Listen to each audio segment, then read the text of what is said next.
Hey, what's up, everyone? Welcome back to my YouTube channel. So, today I just want to go over a few obstacles that I get to face on a day to day basis being a high school entrepreneur.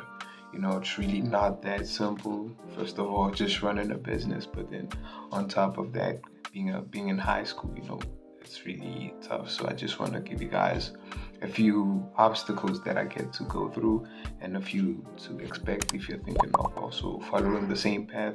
I'm also going to give a few solutions where I have solutions, so that you guys can also apply them as well. These are solutions that I find helpful just to save you guys some time and to get you guys to know what to expect, I guess. So, without wasting any more time, let's just dive straight into the first one. Okay, so the first obstacle that I get to deal with on a day to day basis is time management. And if I'm being honest with you guys, it is probably the hardest one on the list. Just having to balance school and just running a business all at the same time is honestly tough. Some people may make it look so seamless and so simple out there, but then in all honesty, it is not simple. Having to meet deadlines that show up out of nowhere randomly in the middle of the week when you had your whole week planned out is it's kind of a setback. But then obviously there are ways around it. And over the past few weeks, I've been just conducting my own research and finding ways to go around this and just optimize the whole thing. And the first thing that I've been able to figure out is that you just need to prioritize what's more important and get what's more important done, and then focus on the least important stuff. So get what needs to be done, and then focus on what you want to get done. Also, set some boundaries, set out a schedule, and just follow it religiously. Never miss a day and never compromise on it. Make sure that whenever it is time to focus on school, you just fully focus on that.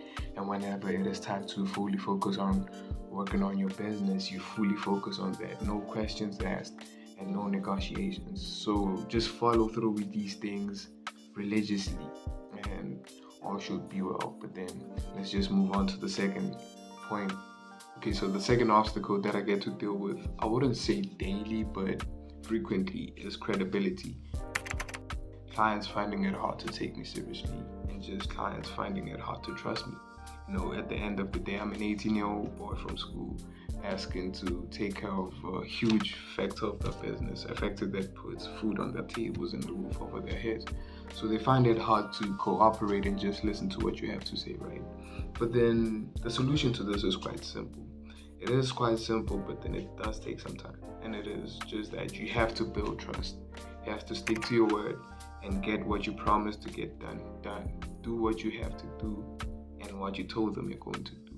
Actually, you just have to go beyond that, to build the trust, because they will be on edge with you, right? They will find it hard to trust you. They don't want to trust you. You understand? So try by all means to do what you promised to do and just get them to take you seriously. Honestly speaking, this is probably the only way to do so. Build a credible background and have good testimonials on your back. Have proper results, case studies as well, that you can show to these clients and have them trust you. Because at the end of the day, as I said, you're taking care of a crucial sector of that business. So try by all means to get that done. But then let's move on to the next factor. Okay, so the third factor that I get to deal with, and you should expect to deal with, is experience.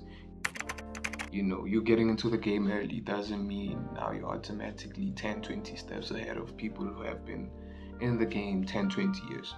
That's the reality of it. These people are your competitors and they will show no remorse. That is the reality of it. They will show no remorse and will eat you alive if you do not wake up and work 10 times better than them. It also gives you room for improvement, though.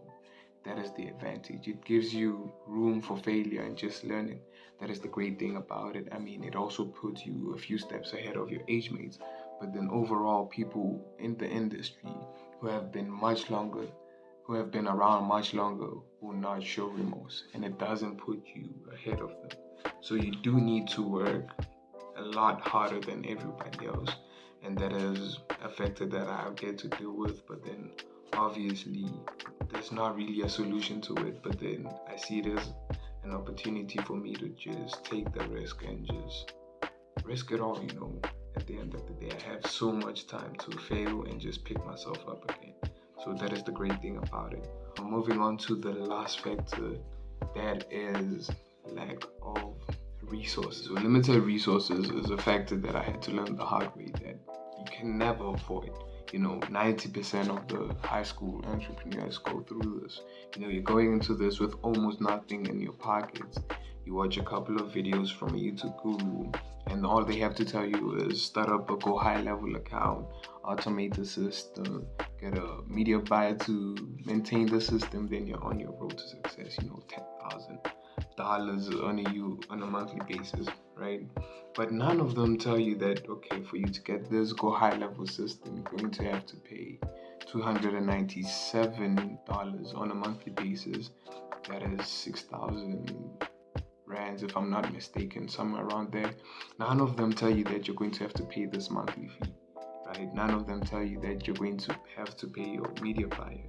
Now you're stuck with a client signed with promises that you gave to them, but then you do not have the necessities to actually run these things, right? When you actually try to implement them. So obviously I have a few solutions to this. First of all, use whatever free resources you can find, right? Use a few free resources that you can find and do your own marketing. You go to our Instagram page and it's just us showcasing our marketing, right? Marketing our own marketing agency and showcasing how good we are, right? Showcasing our skills.